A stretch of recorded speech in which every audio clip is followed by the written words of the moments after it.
Bonjour à tous, merci de rejoindre ce webinaire où nous allons parler des essais disjoncteurs avec une attention particulière sur la haute tension. Pour me présenter, je suis Fabien Cossé, responsable commercial de zone francophone pour le groupe Altanova. Je suis également épaulé par Mariela Gastaldelli qui répondra à vos questions tout au long de la présentation par écrit dans la section questions. Nous sommes donc partis sur une présentation d'à peu près 1h30. Tout d'abord, rappelons ce qu'est un disjoncteur. Un disjoncteur est un appareil électrique à fonctionnement automatique conçu pour fermer ou ouvrir les contacts à l'intérieur des chambres, fermant et ouvrant ainsi un circuit électrique dans des conditions de charge ou de défaut. Sa tâche est de maintenir le courant de charge pendant son fonctionnement normal et d'interrompre le courant de défaut le plus rapidement possible. Bien sûr, c'est essentiel pour éviter des dommages sur l'appareil et le réseau électrique. Quand un défaut survient, vous avez un automate, le relais de protection, qui détecte cet état anormal, puis commande l'ouverture de disjoncteur. Et le disjoncteur va ouvrir ses contacts pour interrompre le courant de défaut. Un disjoncteur est fait de deux contacts, donc le contact principal, pour que le courant puisse circuler. Mais quand il y a un défaut, ces deux conducteurs doivent s'écarter l'un de l'autre, et quand le mouvement s'initie, le courant n'est pas immédiatement interrompu, parce qu'un arc électrique se forme et le courant continue à circuler par l'air ou le gaz que la chambre de coupure contient. Cet état doit durer le moins de temps possible parce que cet arc va endommager la surface des conducteurs et réduire leur conductivité, ce qui n'est pas souhaitable. Et quand l'écart devient suffisamment important, le courant est enfin interrompu. On comprend donc que le paramètre le plus important à vérifier sur un disjoncteur est le temps d'ouverture. Typiquement, le temps d'ouverture est de l'ordre de quelques dizaines de millisecondes. C'est court et il faut un dispositif performant pour garantir la précision de mesure. Le disjoncteur est conçu pour interrompre le courant. En disant que l'arc va endommager le conducteur, ce n'est pas tout à fait vrai parce que le contact principal est conçu pour tenir des centaines d'interruptions de courant de surcharge qui est typiquement compris entre 100 et 300 ampères. Mais en cas de défaut, ces courants peuvent dépasser le millier d'ampères. Et on se doute que cela ne peut pas être bon pour le conducteur. En clair, à chaque fois que le disjoncteur interrompt ces valeurs de courant, la durée de vie du disjoncteur est réduite. C'est pourquoi, après plusieurs cas de courant de défaut, de court-circuit, des essais sont recommandables pour s'assurer que le disjoncteur peut rester en service ou doit être réparé. À l'intérieur du disjoncteur se trouve le contact d'arc. Sa raison d'être est d'absorber l'énergie de l'arc créée lors de l'ouverture entre les contacts principaux. Et chaque fois que le disjoncteur interrompt le courant de défaut, comme on a dit, une partie du contact d'arc brûle. Il est donc nécessaire de mesurer sa longueur. Un autre moyen pour réduire l'arc est d'utiliser du gaz SF6. Son pouvoir d'extinction de l'arc est d'autant plus élevé que la pression est forte. Cela veut dire quoi? Que toute perte de gaz réduit la pression.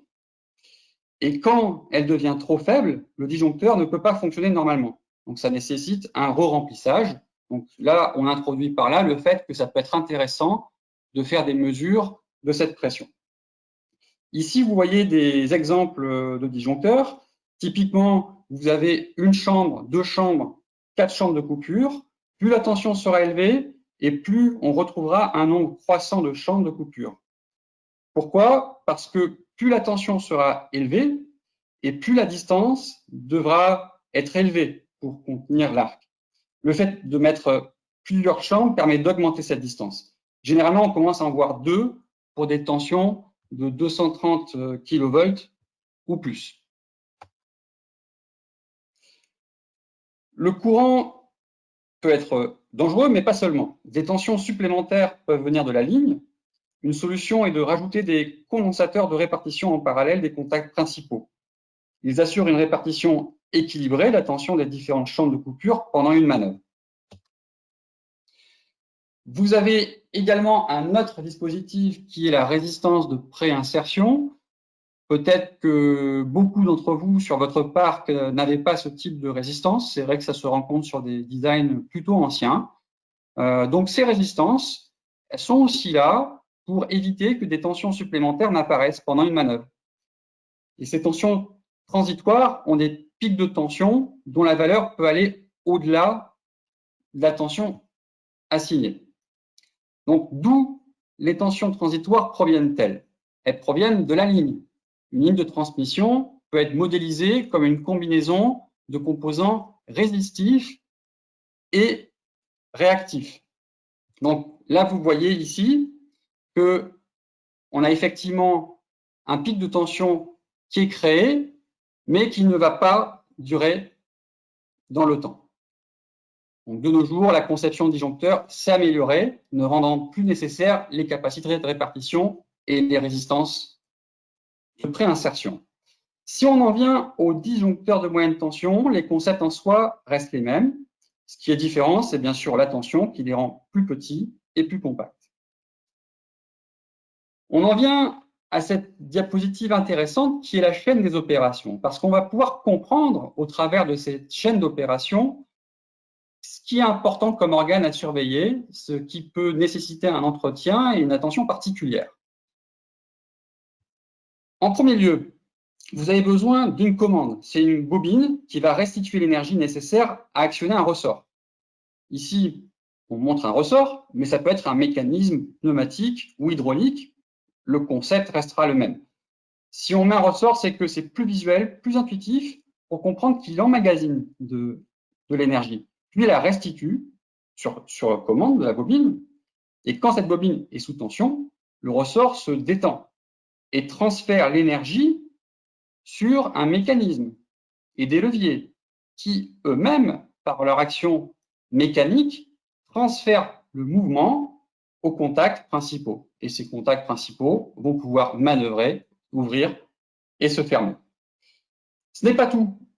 Les relais de protection et les systèmes SCADA doivent être informés du statut des contacts. Cela est permis par ce qu'on appelle les contacts auxiliaires, normalement ouverts, normalement fermés. Ils sont importants. Par exemple, il y a un défaut, le disjoncteur s'ouvre, mais il y a un problème sur le contact auxiliaire qui déclare le disjoncteur fermé. Eh bien, cela va activer une autre logique de défaillance disjoncteur. Et cette logique entraîne généralement l'ouverture de tous les disjoncteurs. Donc, en conclusion, on a intérêt à ce que ces contacts fonctionnent également correctement pour ne pas introduire de la confusion dans les logiques des automates. Enfin, vous avez le moteur qui doit charger le ressort. L'énergie ne peut pas être créée autrement que par l'emploi d'un moteur dans ces niveaux de tension. Voilà à quoi ressemble une mesure de temps. Donc, à savoir, vous avez les lignes épaisses qui indiquent que les contacts sont encore fermés. Et au point de bascule ici, quand ça devient une ligne fine, on comprend que le contact vient de s'ouvrir. En dessous, en rouge, vous avez les contacts auxiliaires. Et ici, vous avez la courbe de courant de la bobine avec le T0, c'est-à-dire au moment où on va enclencher le chronomètre pour calculer les temps de réponse et le fermer au niveau du changement de statut, du statut ici fermé vers l'ouverture. Je suis passé un petit peu vite sur cette introduction, mais c'était surtout pour arriver au sujet qui nous concerne aujourd'hui, qui sont les essais. Parce qu'on peut les résumer dans ce tableau avec les différents organes du disjoncteur et les paramètres qui vont nous être importants pour réaliser un entretien en bonne et due forme du disjoncteur. En premier lieu, vous avez la bobine de commande. Donc cette bobine de commande, on va employer une représentation graphique pour pouvoir faire des comparaisons et bien remarquer s'il n'y a pas de changement de tendance dangereuse dans ces caractéristiques de bobine. Pourquoi? Parce que ces défauts peuvent être identifiés selon le pic de courant, selon la durée de circulation du courant et la forme générale de ce courant en fonction du temps. L'ensemble de ces éléments, s'ils évoluent dans le temps, peuvent donner des informations sur un problème particulier. Donc, on verra ça tout à l'heure. On verra, à vrai dire, chaque paramètre un à un.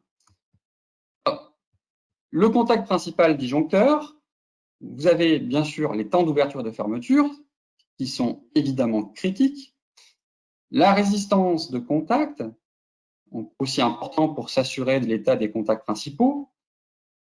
Et la résistance dynamique. Quand le disjoncteur s'ouvre et se ferme, cela peut être intéressant de suivre la caractéristique de la résistance en fonction du temps, notamment pour s'assurer la dégradation du contact d'arc qu'on a présenté en introduction.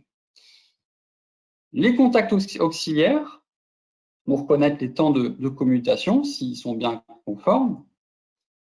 La résistance de préinsertion, si jamais le disjoncteur en est équipé, donc la valeur doit être vérifiée, mais pas seulement, ce qu'on appelle aussi le temps d'insertion, parce que c'est une partie mobile. Elle bouge plus ou moins avec le contact principal. Les mécanismes et les leviers, où on va analyser le mouvement et calculer, mesurer plutôt la vitesse de ces mécanismes. Si la vitesse n'est pas assez rapide, ça peut avoir par exemple des conséquences sur les temps d'ouverture et de fermeture. Et enfin, le moteur, où on va analyser le courant d'opération.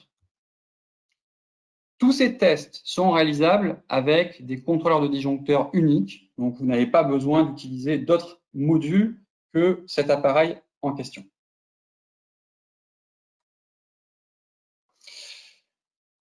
Alors, pour introduire un peu l'appareil, vous avez un écran, pas besoin d'ordinateur pour pouvoir utiliser l'appareil. Tous les tests peuvent être faits depuis l'écran principal.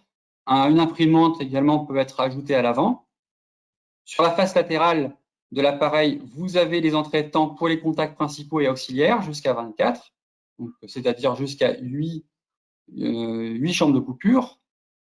Vous avez à l'arrière les commandes de bobine jusqu'à 6, les micro-ohmmètres pour la mesure de résistance, mais pas seulement. On verra des mesures avec les deux côtés mis à la terre où on va les employer, et les entrées analogiques pour la mesure des tensions, qui peuvent servir notamment pour la mesure des résistances, qui peuvent servir aussi pour l'analyse du mouvement de la vitesse, par exemple.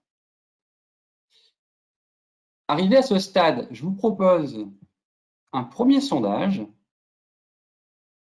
que je lance tout de suite.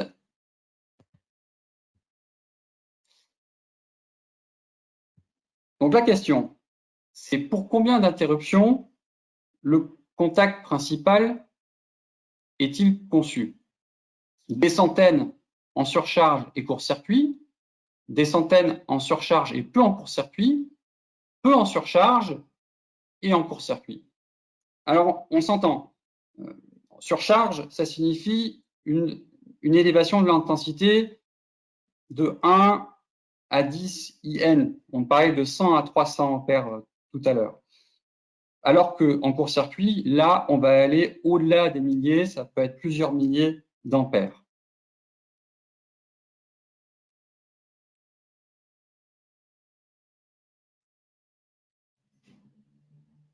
Donc, je vois qu'on a quasiment 50% de vote.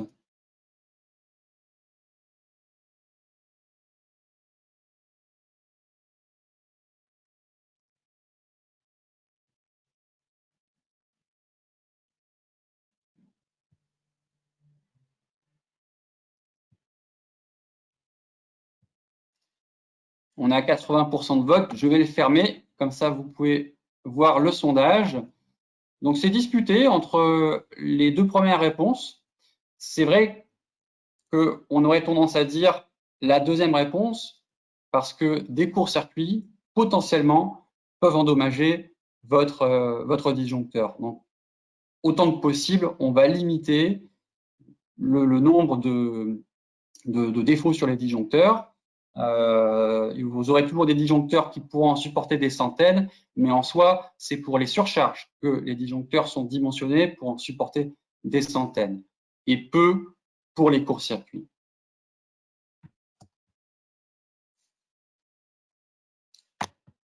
Nous passons à la suite. Donc, on va commencer par les mesures de courant de bobine. Quelles sont les informations qu'on peut tirer d'une courbe de courant de bobine? À 0, il ne se passe rien, mais quand le courant commence à augmenter, cela signifie que la bobine est alimentée. Le piston est actionné et le contact principal démarre le mouvement.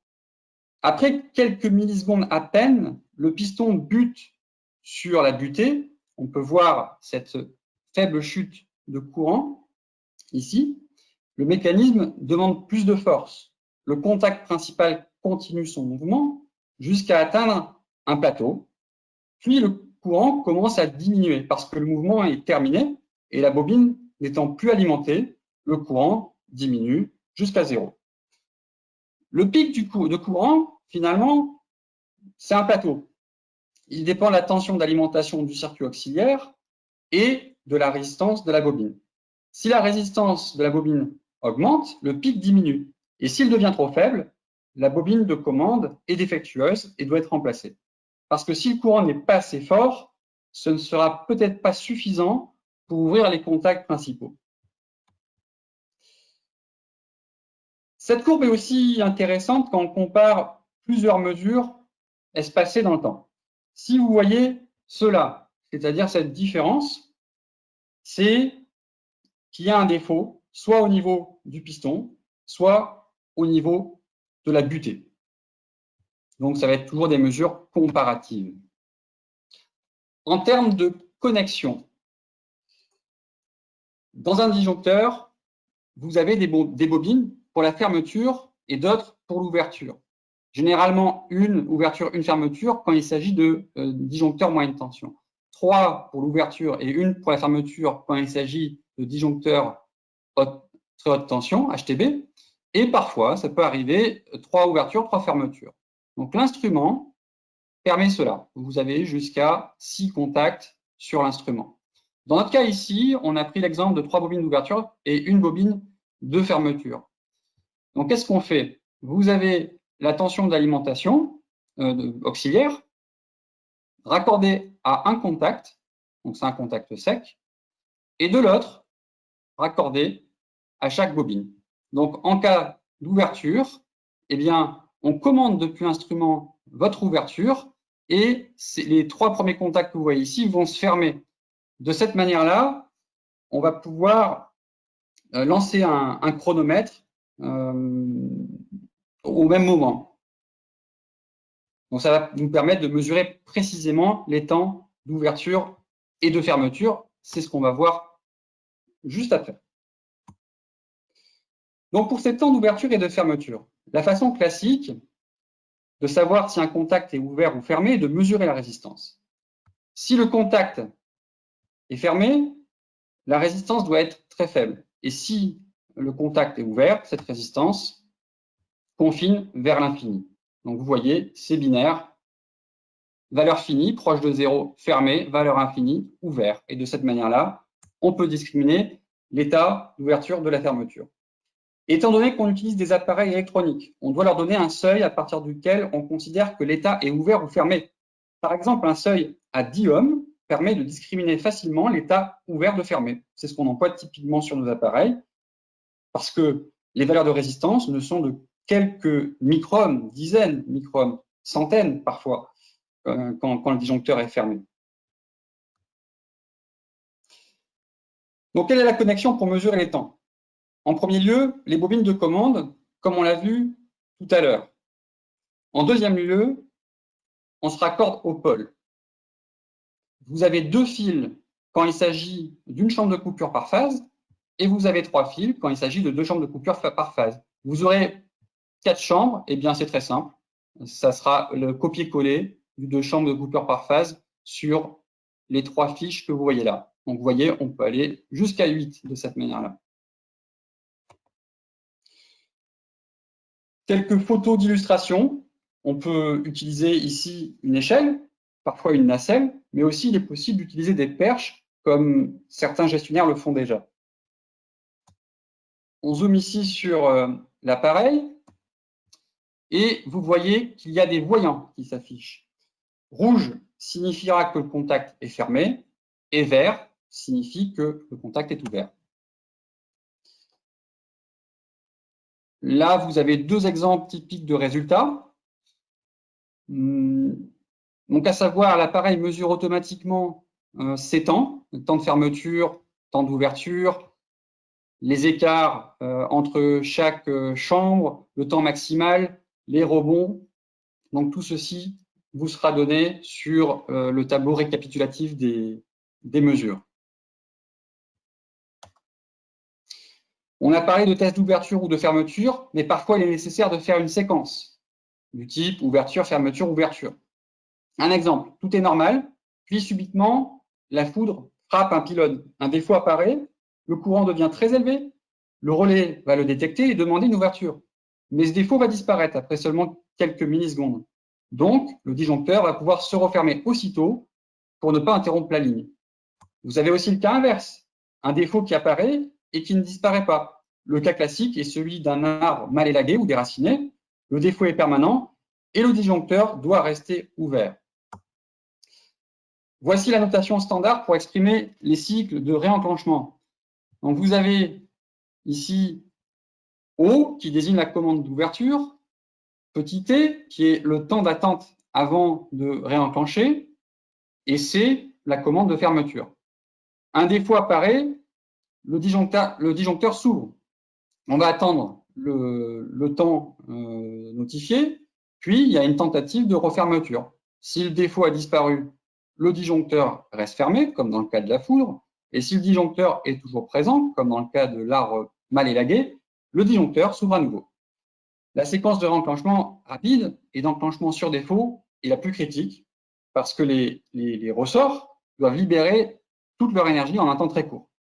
Donc, sur le terrain, si ce type de test donne des temps plus longs qu'attendus, c'est que peut-être les ressorts ne fonctionnent pas correctement. Donc, l'illustration. Les contacts sont fermés. On commande une ouverture.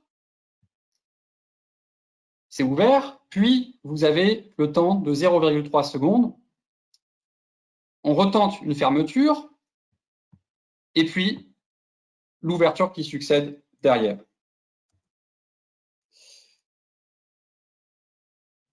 Ce qu'on veut montrer ici, c'est qu'à l'intérieur du disjoncteur se trouve un mécanisme qui tient séparé la commande d'ouverture et de fermeture. Imaginez que vous demandiez simultanément la fermeture et l'ouverture. Le résultat sur le disjoncteur est hasardeux, parce qu'il pourra rester ouvert ou fermé. Et s'il reste fermé, cela peut être très dangereux si un défaut est toujours présent. C'est la raison pour laquelle ce mécanisme existe, puisqu'il va donner la priorité à l'ouverture. C'est-à-dire, en cas de commande simultanée ou quasi simultanée, la commande d'ouverture se fera toujours en dernier pour s'assurer que le disjoncteur sera bien ouvert. Le temps global, d'ailleurs, au final, est très faible.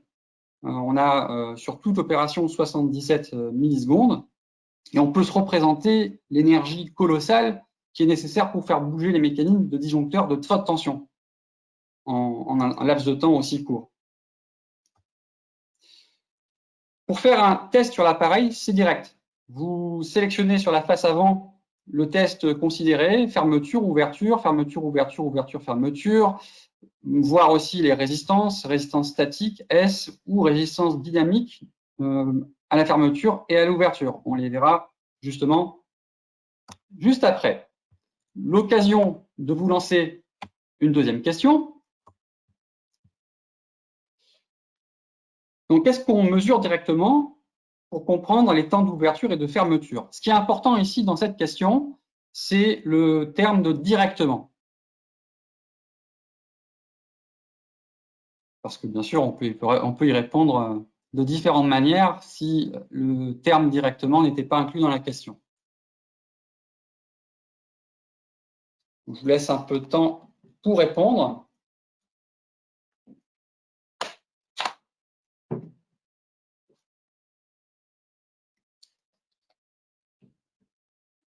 On est à plus de 50% de vote. Encore 10 secondes.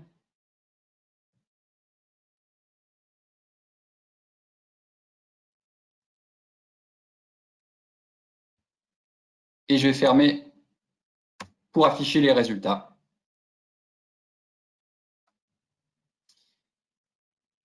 Et effectivement, c'est bien la résistance qu'on va mesurer directement, parce que c'est elle qui va réellement discriminer l'état d'ouverture de la fermeture entre une valeur qui confine vers l'infini et une valeur qui confine vers 0, puisqu'on mesure des micro-ohms. Bien sûr, c'est le temps qu'on mesure, mais en soi, directement, c'est cette résistance qu'on va considérer. Justement, les résistances. La résistance de contact est une des premières notions à aborder et l'ordre de grandeur de cette résistance. Elle doit être très faible, seulement quelques dizaines de micro-ohms. On va faire un calcul rapide pour comprendre une dérive de cette valeur est importante dans l'entretien de son transformateur et peut causer des problèmes importants. Pour cela, on prend des nombres ronds. Vous avez ici 100 micro-ohms. Si on calcule la puissance dissipée, dans l'hypothèse d'un courant de charge de 100 ampères, ça nous donne 1 watt. Maintenant, si on parle de milliohms, cela nous donne une puissance dissipée de 1000 watts, ce qui correspond grosso modo à la puissance d'un four, un four micro-ondes. La puissance, c'est dépendant du carré du courant, donc on comprend tout de suite l'incidence qu'une dérive d'une résistance peut avoir ensuite sur l'appareil, en créant des points chauds. Donc le concept est simple.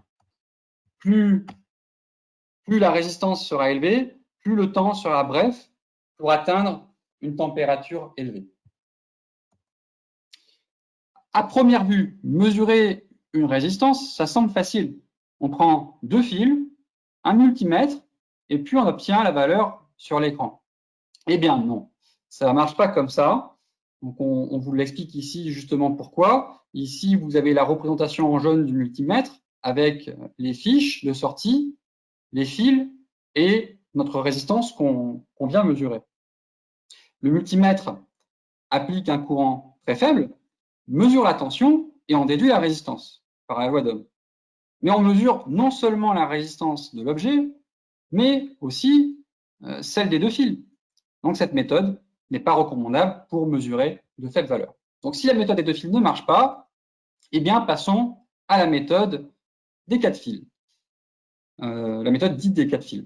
Donc ici, le principe consiste à séparer la génération du courant de la mesure de tension. Le multimètre est utilisé en tant que voltmètre. L'impédance d'entrée du voltmètre est quasiment infinie. Donc le courant est négligeable et il n'y a pas de chute de tension. En conclusion, on pourra réaliser une mesure correcte. Mais, parce qu'il y a un mais, même si cette méthode des quatre fils fonctionne, elle ne garantit pas toujours d'avoir un bon résultat. On mesure de très faibles valeurs de résistance, donc certaines précautions doivent être prises. La première, les bornes de tension doivent être placées dans la bonne position. La deuxième, le courant d'essai doit avoir une valeur d'amplitude élevée. La troisième, l'amplitude actuelle doit être très stable, aucune variation. Et la quatrième, un très bon rejet de bruit. On va les voir un par un. La première consiste à positionner les bornes de tension à la bonne position. Si les bornes sont placées au mauvais endroit, on ne mesure pas ce qu'on attend. On a pris l'exemple d'une barre. Donc la résistance de la barre est égale à la résistivité du matériau fois la longueur divisée par la section. Ici, on a mis les valeurs, vous pouvez le lire, et ça nous donne un résultat, une résistance qui est égale à plus ou moins 28 micro-ohms. Maintenant, on va voir le problème d'une manière différente. C'est-à-dire que cette barre, on peut aussi la décomposer en 4 résistances qui sont en série. Et cette valeur va aussi être égale à 28 micro-ohms. Mais vous allez voir où on veut en venir, c'est que quand on positionne deux pinces pour mesurer cette résistance, là, vous aurez bien 28 micro-ohms. Par contre, il suffit que vous déplaciez ces pinces, par exemple R2, R3, pour mesurer plus que la moitié. D'où l'importance dans votre procédure de test de savoir ce que vous faites. Qu'est-ce que vous mesurez? Qu'est-ce que vous comparez au fil de vos mesures? Vous avez ici un exemple où on a une pince positionnée ici sur cette plaque, et sur le même disjoncteur, vous voyez, on l'a positionné au plus proche de la chambre de coupure. Donc forcément, cela va induire une mesure qui va être différente. Les deux sont possibles. Le tout, c'est de savoir ce que vous faites. Est-ce que vous voulez mesurer au plus proche de la chambre de coupure, notamment pour comparer avec les valeurs constructeurs, ou est-ce que vous voulez prendre l'ensemble justement pour prendre en compte les valeurs de serrage si c'est bien serré, parce que c'est sûr que ça peut créer des points chauds si les plaques sont mal serrées entre elles. La même chose sur les cellules moyenne tension. Il faut positionner les pinces aux mêmes endroits pour comparer justement d'anciennes valeurs de mesure avec les nouvelles. Encore un exemple sur une cellule moyenne tension. On suggère d'être au plus proche de la chambre de coupure pour éviter d'introduire des valeurs de résistance qui ne sont pas celles garanties par le constructeur. Bien sûr, quand le constructeur donne une valeur garantie pour la chambre en elle-même. Le deuxième concept est celui de l'amplitude qui doit être élevée. Si on injecte 10 ampères, cela fera une lecture de 280 microvolts, ce qui est très difficile à mesurer avec un voltmètre. En revanche, si on mesure cette amplitude à 100 ampères, qui est d'ailleurs la valeur recommandée par la norme, on obtient 2,8 milliampères, ce qui est nettement, 2,8 millivolts, ce qui est nettement plus facile à lire avec précision. Généralement, on peut dire que mesurer moins de 1 millivolt ne donnera pas un résultat précis avec un voltmètre. Un autre concept qui est important quand on veut être précis pour la mesure, c'est il faut savoir que lorsque vous connectez une pince à une barre, vous avez une jonction entre deux matériaux conducteurs de nature différente. Et cela crée une différence de potentiel due à une différence de température de ces deux matériaux. Et cet effet s'appelle l'effet Seebeck. Les capteurs thermocouples utilisent justement ce principe physique pour la mesure de température. Pour être précis, un contrôleur de disjoncteur doit mesurer cette tension avant de réaliser la mesure de façon à la déduire. C'est pour votre information. Le concept suivant est la stabilité d'amplitude du courant. Si on applique un signal redressé comme celui-ci, on n'est pas intéressé par la valeur crête, mais par la composante continue de ce courant. Et la première cause d'imprécision est le modèle mathématique qui doit être introduit, parce que ce n'est pas une mesure continue, c'est un calcul. Et puis, ce type de signal introduit également une erreur de plage d'échelle, puisqu'une valeur crête peut être bien supérieure à la valeur mesurée. En conclusion, un signal en courant continu pur permettra d'éviter ces problèmes. Le dernier point, c'est le rejet de bruit. Les postes sont des environnements bruyants, avec des champs électromagnétiques dans l'air, qui peuvent être couplés avec les fils de mesure que vous utilisez. Imaginez, vous mesurez 1 millivolt dans un environnement pareil. C'est pas impossible, mais c'est délicat. Et il vaut mieux que les câbles aient un blindage pour s'affranchir de ces bruits, ainsi qu'un système de filtre pour les signaux à fréquence de ligne. Regardons comment on fait la mesure avec le CBA 3000. Alors, c'est un courant et c'est la mesure d'une tension pour en déduire une résistance. Donc, vous avez jusqu'à 3 générateurs de 100 ampères en courant continu. Il n'y a aucune obligation d'en avoir 3, mais c'est le maximum que vous pouvez avoir sur l'appareil. Et jusqu'à 8 entrées de mesure. Donc, en conclusion, vous pouvez mesurer jusqu'à 6 résistances en même temps. Ici, vous avez les schématiques sur une chambre et 2 chambres par phase, par exemple. Passons à la mesure de résistance dynamique, c'est-à-dire la valeur de résistance du contact d'arc. La mesure se réalise, comme vous pouvez le lire avec moi, démarrer la génération de courant, commander l'ouverture, maintenir le courant jusqu'à l'ouverture complète du contact principal, enregistrer les variations de courant avec au moins 10 kHz en fréquence d'échantillonnage. En résumé, la configuration d'essai est la même que pour un essai de résistance statique. On voit ici le film. On est en dynamique. Ça se passe comment? Au départ, le contact principal est fermé et le contact d'arc est également fermé. Puis, les contacts principaux s'écartent. C'est le contact d'arc qui prend le relais. Donc, vous voyez, la valeur en résistance augmente. Et quand c'est totalement écarté, eh bien, cette résistance va vers l'infini. Qu'est-ce que cette mesure nous apprend? Qu'est-ce que cette mesure nous donne comme information? Elle nous donne en premier lieu une valeur moyenne de résistance. Et vous n'aurez jamais une valeur stable du fait du mouvement. Ça aura toujours une forme comme cela, avec des variations. Mais surtout, vous aurez une durée. Vous voyez, 3,8 millisecondes, c'est un exemple. Et c'est intéressant pour comprendre qu'un contact d'arc est endommagé en comparant avec une mesure ultérieure. Donc, typiquement, si vous voyez que sur une mesure ultérieure, vous voyez qu'on est passé de 3,8 à 2,9, eh bien, il faut se poser des questions sur l'état de son contact d'arc. On a fait cette mesure à l'ouverture. Maintenant, si vous réalisez la même opération lors de la fermeture, ça donne ce que vous voyez à l'écran, ce qui n'est pas du tout pareil. Mais ça s'explique. Parce que quand on fait la mesure à l'ouverture, le contact commence le mouvement lentement. Donc, on a le temps d'enregistrer cette valeur de résistance. Alors qu'à la fermeture, la vitesse est très élevée. On est en bout de course, donc on est à la vitesse la plus élevée, presque la plus élevée du contact. C'est pour ça que la représentation graphique sera moins nette. Cependant, ça peut être utile de faire une mesure de résistance de contact dynamique à la fermeture. Et je vous donne ici un exemple. Par exemple, un client a constaté un rebond sur la phase B de son disjoncteur.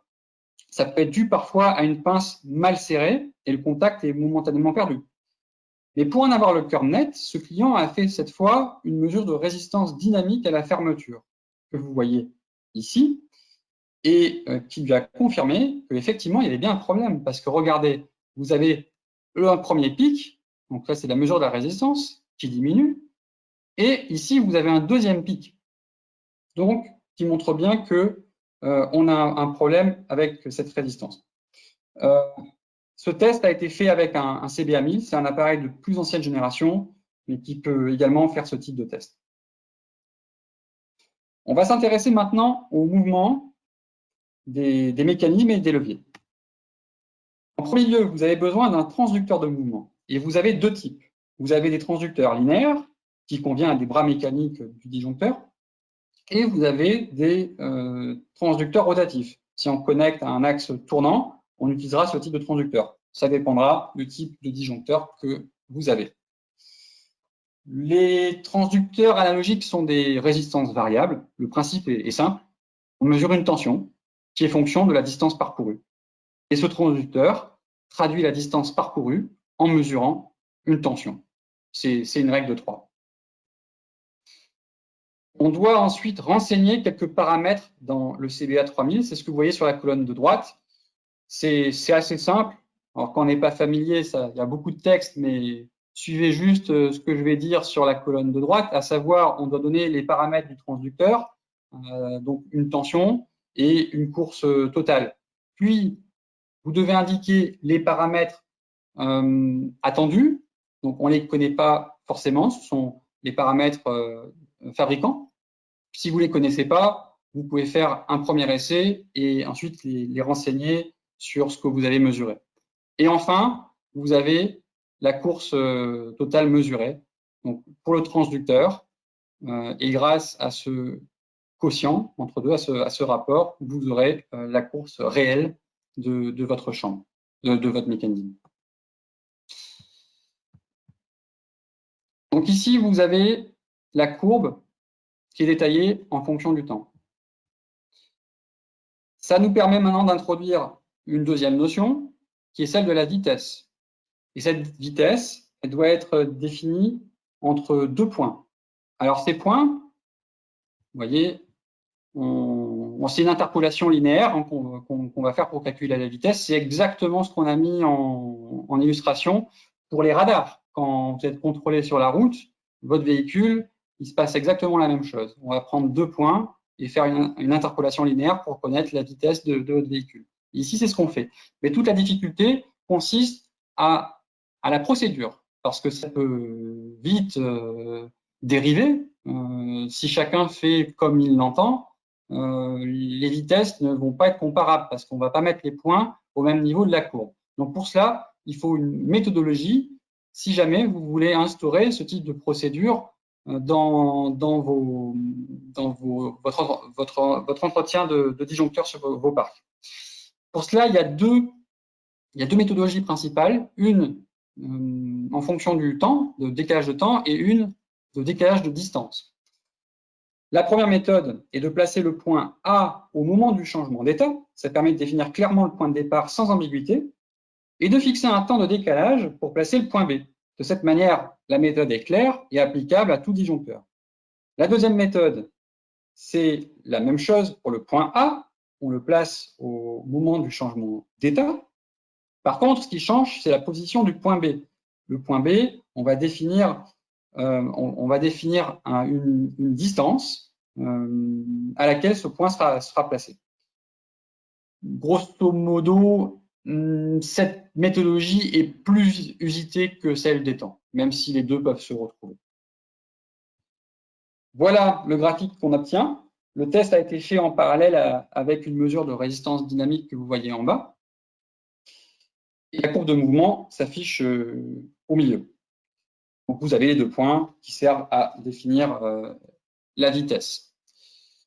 On peut obtenir des informations intéressantes en comparant les temps d'ouverture, la courbe du mouvement et la courbe de mesure de résistance. On voit le moment où le mécanisme commence à bouger. Et quand le contact s'ouvre, alors que la courbe du contact se poursuit encore.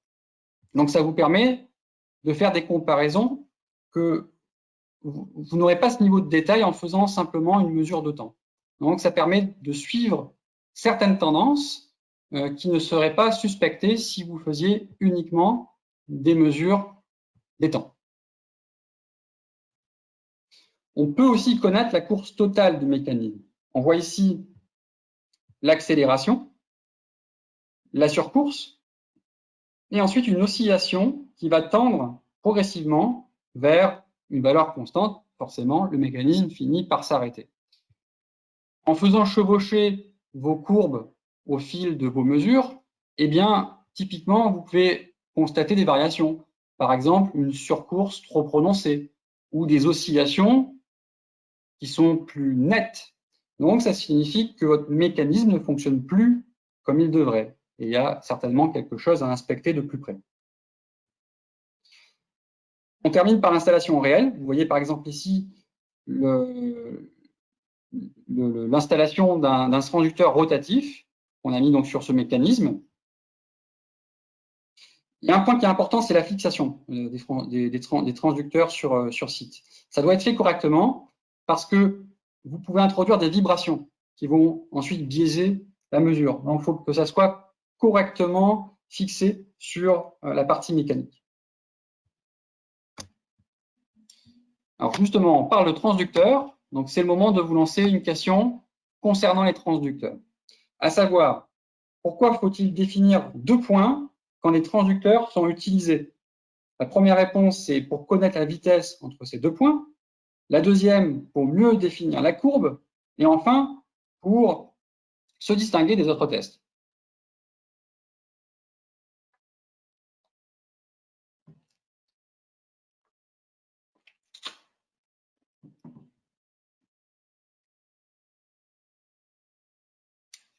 « 50% de vote. Je vous laisse encore une dizaine de secondes pour clôturer cette question-là. Je vois que la plupart ont la bonne réponse. Donc, c'est le moment de vous l'afficher. Donc, effectivement, c'est bien pour connaître la vitesse entre ces 2 points. Pour mieux définir la courbe, pourquoi pas? Parce que finalement, si on suit une méthodologie En mettant un point au niveau du point de bascule, ça permet d'avoir un repère visuel, donc ça peut être une part de la réponse. Et se distinguer des autres tests, on essaie dans tous les tests, autant que possible, à simplifier les choses autant qu'on peut. Alors, c'est sûr, on vient rajouter ici une intervention manuelle qui consiste à rajouter 2 points, mais malheureusement, c'est une étape qu'on ne peut pas, simplifier autrement qu'en rajoutant ces 2 points. On va passer au dernier chapitre de cette présentation qu'on a intitulé « Le travail en toute sécurité ». Quand le disjoncteur est hors service, on le met à la terre des 2 côtés par sécurité. Donc ça, c'est le travail type que vous initiez avant de faire des tests sur des disjoncteurs. Pour discriminer l'état ouvert de l'état fermé, on a dit que l'on se servait de la mesure de la résistance, soit infinie pour l'état ouvert, soit proche de 0 pour l'état fermé. Pour cela, on a besoin d'ouvrir un des 2 côtés, ce qui enfreint quelques règles de sécurité. Et si on laisse les maltes des 2 côtés, cela change la mesure de la résistance, puisque à l'état fermé, la résistance correspond à la résistance de contact en parallèle de la résistance de terre. Et à l'état ouvert, la résistance n'est plus infinie, mais elle correspond à la résistance de terre. Donc c'est ce que vous voyez dans le schéma qui apparaît en dessous. Donc on ne peut plus utiliser la méthode d'avant. Donc on va voir comment on fait, mais avant tout, on doit comprendre de quelle valeur de résistance on parle. La résistance de contact a une valeur de quelques dizaines de micro-ohms, comme on l'a vu précédemment. La résistance de terre a une résistance de quelques centaines de milli-ohms. Et quand le disjoncteur est fermé, la résistance équivalente est à peu près égale à la résistance de contact. La méthode classique avec un seul côté à la terre n'est pas assez sensible pour discriminer l'état entre ces 2 valeurs. Donc, comme je le disais, on est obligé de trouver une autre méthode, une méthode avancée, qui utilise le courant. Donc, comment on fait? On injecte un courant, ici on a pris 130 ampères, qui circule à travers le contact principal, mais aussi à travers la terre quand le disjoncteur est fermé, et seulement à travers la terre quand le disjoncteur est ouvert. Cela donne cette courbe de courant. On les remet sur l'interface de l'appareil. Donc plus la résistance est élevée, et plus élevée sera la tension, et plus faible sera le courant. Donc, si je suis capable de mesurer cette transition, vous voyez ici, elle est nette, je suis capable de mesurer le temps. Et l'appareil doit être capable de générer ce courant, qui doit être important, parce que vous voyez, les valeurs sont faibles. Donc là, on est en train de parler de 100 ampères, d'une centaine d'ampères, 130 même. Donc l'appareil doit générer ce courant et mesurer cette transition. Ces courbes sont théoriques. Vous ne verrez jamais ce type de courbe sur un chantier. Ça ressemblera plutôt à ça. Vous avez des courbes en pointillés qui correspondent à la mesure réelle que vous allez faire. Alors pourquoi? Parce que vous avez des jeux de barres sous tension qui induisent un courant dans les câbles de test, dans les fils de terre. Et cette variation, elle peut être lente, en tout cas suffisamment lente pour compromettre la mesure en causant une imprécision entre l'état de bascule, entre l'état ouvert et l'état fermé. On va donc utiliser un algorithme ici pour éliminer ces distorsions qui ne sont pas désirées. Et c'est une autre raison qui justifie l'utilisation du courant continu, parce qu'un courant alternatif redressé ajoute de l'imprécision à ces distorsions. Et l'algorithme ne saura pas reconnaître celle qui vient du générateur et celles qui proviennent de la manœuvre du disjoncteur lui-même. J'espère que j'ai été clair sur ce point. L'avantage d'avoir les 2 côtés mis à la terre est qu'avec une seule configuration de câble, vous pouvez mesurer tout. Les temps de réponse, les résistances et tout ce qu'on vient adosser dessus, c'est-à-dire la mesure des mouvements, de la vitesse, etc. Et c'est un grand avantage et un gain de temps certain. On passe au dernier point, qui est, on va dire, un sous-point de ces mesures-là, qui est l'application de cette méthode de mesure des deux côtés aux postes blindés. C'est très intéressant pour les postes blindés parce que c'est une des applications les plus complexes à tester. On va comprendre pourquoi. La première difficulté, et je vais insister sur ce point-là, c'est la connexion des pinces. C'est une opération qui est délicate et on va comprendre tout de suite pourquoi. Vous avez ici donc la connexion de vos pinces de courant et la connexion de votre voltmètre. En soi, le principe, c'est exactement le même que pour un disjoncteur de poste conventionnel. Le problème ici, c'est que la mise à la terre est faite avec des sectionneurs. La résistance équivalente est extrêmement faible. Typiquement, la valeur de résistance du contact est de quelques dizaines de microohms contre quelques centaines de microohms pour la résistance de terre, alors que c'était des milliohms dans le cas d'un disjoncteur conventionnel. Et tout le problème est là, puisque la différence entre les deux états d'ouverture et de fermeture est beaucoup plus ténue. Vous avez donc besoin d'un appareil de mesure très précis, mais ce n'est pas une condition suffisante. Il faut aussi s'assurer que les pinces soient correctement placées et serrées pour s'assurer que le courant s'écoule bien dans le contact principal. Si on se trompe, eh bien, le courant ne va pas circuler dans le contact principal et on ne verra aucune variation. Il faut donc bien s'assurer de trouver ce point de liaison entre le sectionneur de terre et le pôle principal le contact principal du disjoncteur. Ça doit être identifié. On a mis un exemple ici avec cette photo pour que ça soit le plus clair possible.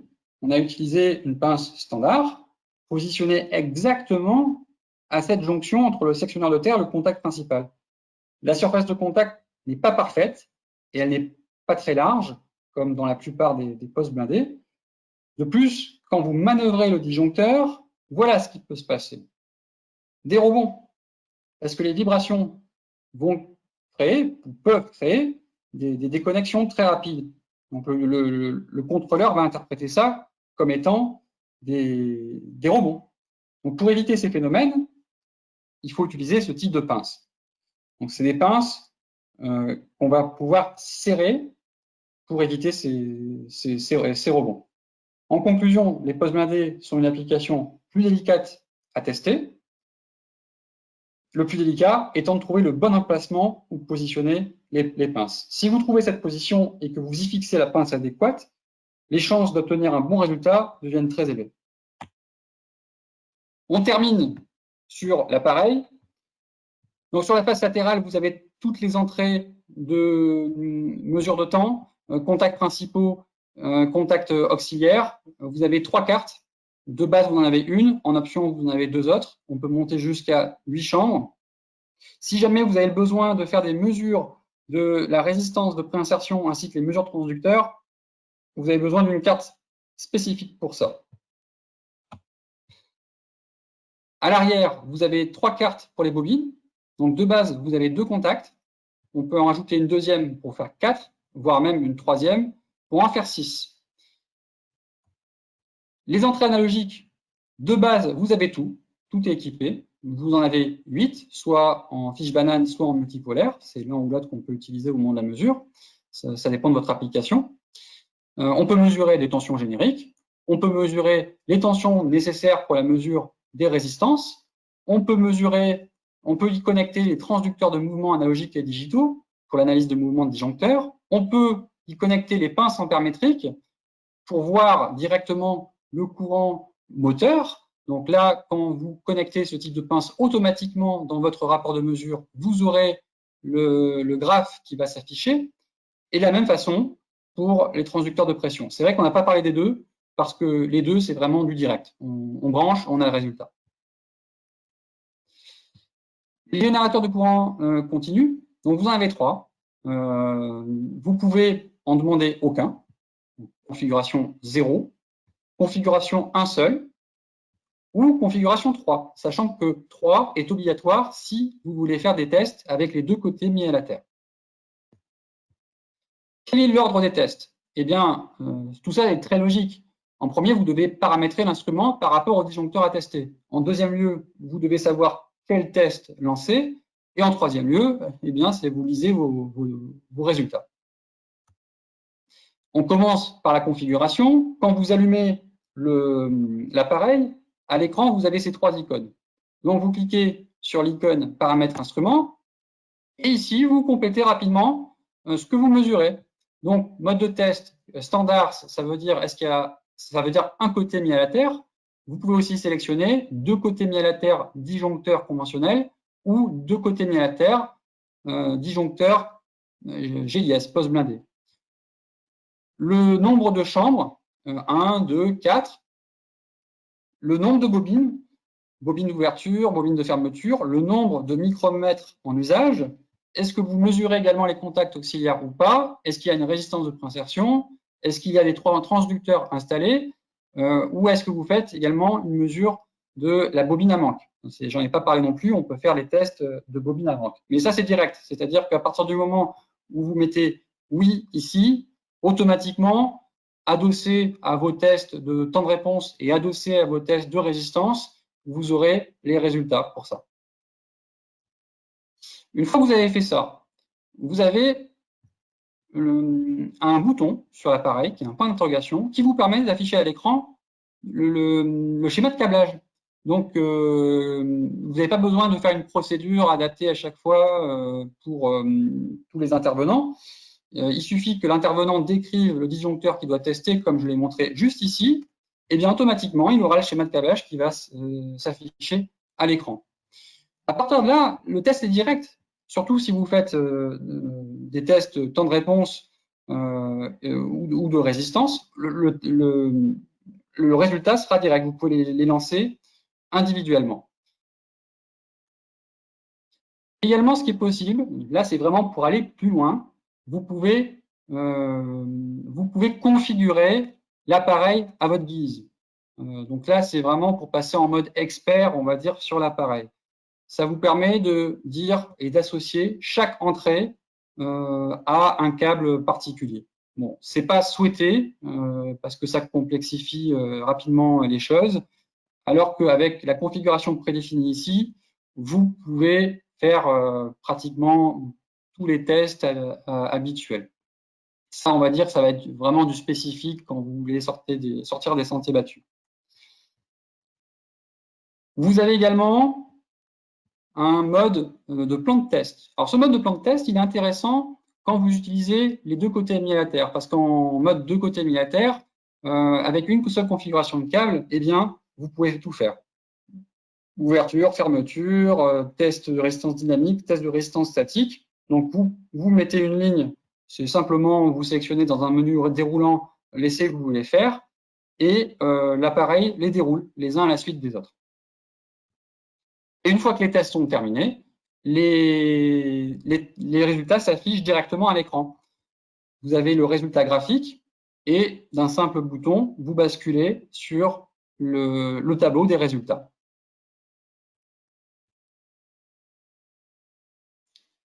J'en ai terminé. Je vous remercie pour votre attention et on peut, je pense, entamer les séquences questions, même si je pense que ma collègue a dû en répondre à beaucoup d'entre elles. J'ouvre de mon côté le tableau. Donc, n'hésitez pas si vous avez encore des questions. On est encore là quelques minutes pour vous. Et si les questions ne vous viennent pas tout de suite, vous pourrez les poser via mail.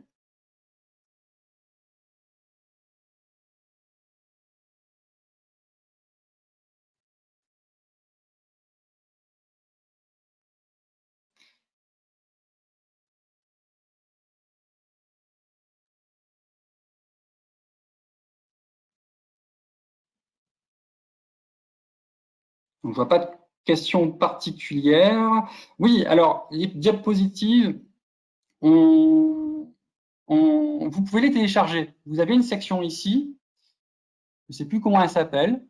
Je pense que ça doit être partage. En tout cas, sur votre interface GoToMeeting, vous pouvez télécharger la présentation que j'ai jointe ainsi que la brochure de l'appareil. L'interface est totalement en français, oui. C'est vrai que j'ai pris quelques images en anglais parce que je n'avais pas une bonne résolution. En prenant quelques photos de l'appareil directement, je n'avais pas une bonne résolution. Donc j'ai pris des images déjà disponibles qui étaient seulement en anglais. Mais c'est totalement en français. Ah, cela ne s'ouvre pas pour vous. Dans ce cas-là, à la fin de cette présentation, une heure après, je pense, vous aurez un mail automatique qui va vous être envoyé avec un lien vers notre site internet où on met également les présentations en libre téléchargement. Donc, vous l'aurez de toute manière grâce à ce lien. Si on veut les valeurs usines de chaque type de disjoncteur, alors ça, je ne sais pas comment vous répondre là-dessus, si ce n'est de prendre contact avec le fabricant. Généralement, il y a deux manières. Soit il faut prendre un point de départ, soit vous comparez avec des valeurs usines du disjoncteur, si c'est une première mesure que vous faites, soit vous comparez avec les premières mesures. Donc vous faites une première photographie, on va dire, de votre appareil en mesurant les temps, en mesurant les résistances, en faisant une acquisition du mouvement, etc. Et à partir de ça, vous avez une comparaison relative que vous pouvez faire dans le temps.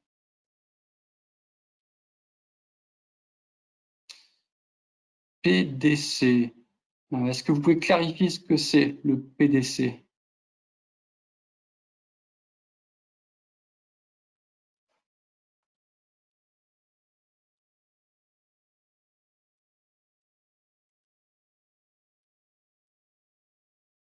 Le pouvoir de coupure de l'appareil. Non, vous ne pouvez pas avec cet appareil-là.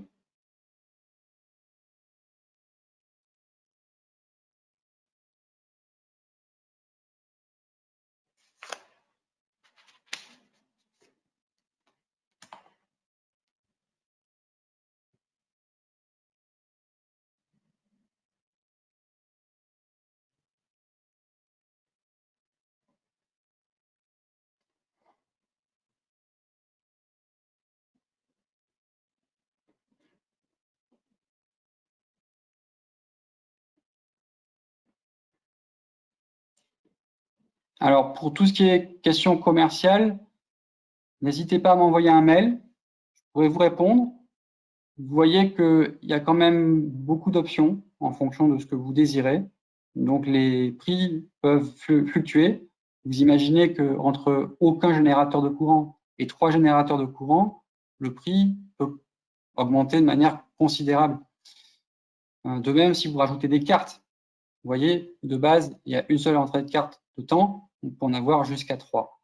Donc, tout dépend de la pratique que vous aurez de l'appareil. Oui, on peut tester les disjoncteurs BT. Ça s'applique à tous les types de disjoncteurs. C'est vrai qu'on a mis la focale sur les disjoncteurs haute tension, mais en soi, les principes des disjoncteurs sont les mêmes, de la basse tension jusqu'à la haute tension. Quels sont les principaux paramètres à surveiller dont la dérive est significative d'une dégradation du disjoncteur? Alors, il y a une question de dérive, de dégradation des disjoncteurs, mais il y a aussi une question du risque. On l'a vu au départ, ce qui est le plus important pour un disjoncteur, c'est de pouvoir déclencher en cas d'arrivée d'un défaut. Donc, ce paramètre nous paraît extrêmement important à surveiller, les temps de réponse. Ensuite, les résistances, c'est aussi un cas à surveiller. En premier lieu, la résistance statique, parce qu'il peut y avoir des erreurs humaines d'intervention, si un couple de serrage a été mal réalisé. Et le reste, c'est plus du long terme. Donc, tout ce qui va être mesure de résistance dynamique, tout ce qui va être mesure des mécanismes, ce sont déjà des mesures un peu plus avancées, mais qui vont vous renseigner sur la tendance que prennent vos appareils. On peut faire des tests, oui, sur des disjoncteurs BT, oui. Pouvez-vous expliquer la différence entre les mises à la terre d'un côté et des deux côtés? Alors, au départ, pour mettre en sécurité les les intervenants sur un chantier, on va mettre les terres des deux côtés du disjoncteur. Puis, on va réaliser le câblage, retirer une terre. Pourquoi? Pour pouvoir discriminer justement l'état d'ouverture de l'état de fermeture. Parce que quand vous avez un côté qui est ouvert, eh bien, automatiquement, la valeur de résistance sera infinie. Quand on sait que quand les contacts principaux sont fermés, la valeur est de quelques dizaines de micro-ohms, centaines, ça va dépendre, eh bien, on peut discriminer d'une manière très simple, et c'est ce qui est employé depuis très longtemps dans les essais des disjoncteurs, que cette méthodologie, avec un seul côté mis à la terre. Ce qui est assez nouveau, depuis quelques années seulement, c'est cette capacité à pouvoir faire des tests avec les deux côtés mis à la terre. Pourquoi? Parce qu'on dispose d'outils aujourd'hui qui sont fiables pour pouvoir éviter de laisser qu'un seul côté mis à la terre, qui pose quand même des questions de sécurité, et qui plus est, permet de simplifier considérablement la tâche des intervenants, puisque en un seul câblage, vous pouvez tout faire. En un seul câblage, vous pouvez tout faire, donc c'est plus rapide, c'est plus sécuritaire, et vous avez moins de câbles.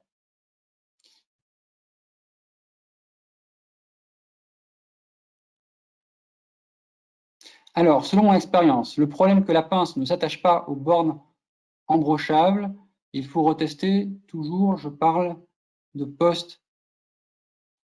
Alors, j'ai pas forcément saisi la question, ou c'est une remarque plutôt. Alors justement, pour ce qui est des postes blindés, et même de manière générale, on a plusieurs types de pinces. Donc, en fonction de votre besoin, on a toute une série d'embouts qui peuvent correspondre à des pratiques, parce que je connais certaines façons de procéder en France, au Maroc, en Algérie, en Tunisie, qui peuvent être différentes. Les moyens ne sont pas les mêmes, les objets testés ne sont pas les mêmes, les procédures ne sont pas les mêmes. Donc de ce fait-là, dans ces pays-là, on ne va pas forcément vendre toujours le même type d'embout. Donc venez vers nous avec un cas particulier et on peut proposer des embouts qui correspondent ensuite à l'objet testé. Alors, la valeur du courant injecté pour la résistance, elle est définie par la norme. La norme est 10 ampères. Ceci étant, on peut monter avec l'appareil jusqu'à 200 ampères. Ce que je peux rajouter également sur le test de résistance, c'est que vous pouvez avoir des phénomènes d'induction qui peuvent gêner à la mesure, notamment si l'injection est trop courte. Sur le CBA 3000, l'injection est très longue, c'est plusieurs secondes. Vous vous souvenez peut-être au tout début, j'ai montré justement les phénomènes d'induction, ce que ça pouvait générer comme pic de tension, et ces pics de tension vont durer quelques dizaines de millisecondes. C'est surtout des phénomènes qui arrivent sur des pôles disjoncteurs haute tension, 400 kV typiquement. Donc, avec certains appareils où vous injectez du courant pendant un laps de temps très court, parfois on rencontre des problèmes de répétabilité des essais. Je veux dire par là que si au bout de l'injection du courant, le pic de tension transitoire est toujours présent, forcément, cela va biaiser le résultat. Donc, il faut pouvoir faire le test plusieurs fois. Avec le CBA 3000, vous ne rencontrerez pas cette problématique. Pourquoi? Parce que le test d'injection est fait sur plusieurs secondes.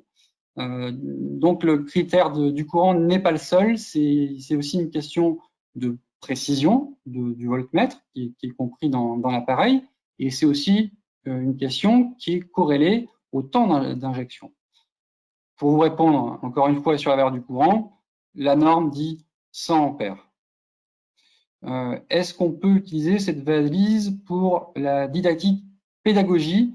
Oui, oui, oui. On a associé au CBA 3000 une autre valise qui simule justement les contacts de disjoncteurs. Donc, ça permet d'utiliser ce type de valise en outil pédagogique pour faire ce type d'essai. Quelle est la valeur du courant injecté pour mesurer non, ça j'ai déjà lu.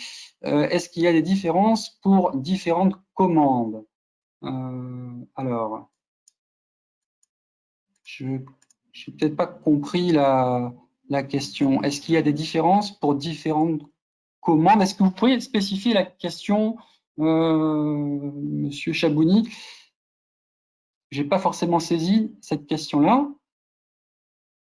Quel est le numéro de cette norme? Je la connais pas par cœur, mais je pourrais vous l'adresser, à moins que ma collègue puisse vérifier de son côté et vous le transmettre directement ici par réponse. Je n'ai pas compris le rôle du CAPA avec le contact principal.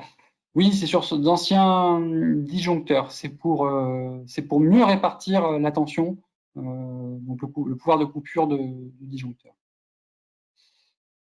La valise didactique. Donc tout ce qui est commercial, je vous adresserai ça par mail. Mais je retiens donc votre question. On pourra vous envoyer bien sûr le budget pour ce type de valise.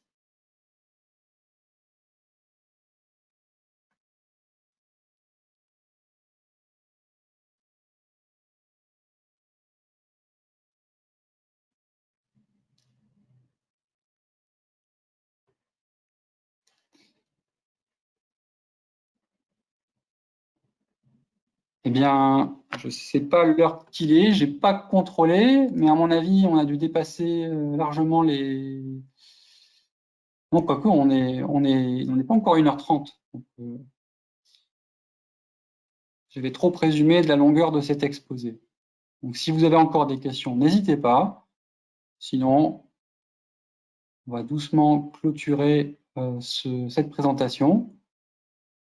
Et je vais vous inviter à m'envoyer vos autres questions par mail. Vous avez les contacts dans cette présentation, encore une fois, qui est téléchargeable ici, ou bien au lien qu'on va vous adresser bientôt par mail.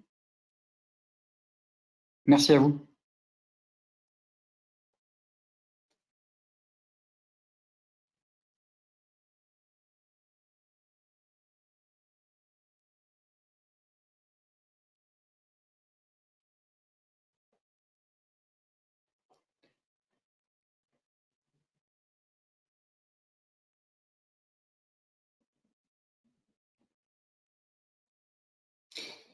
Bien, s'il n'y a plus de questions, je vous dis encore un grand merci et vous dis à très bientôt pour d'autres présentations, peut-être, au plaisir de vous y retrouver.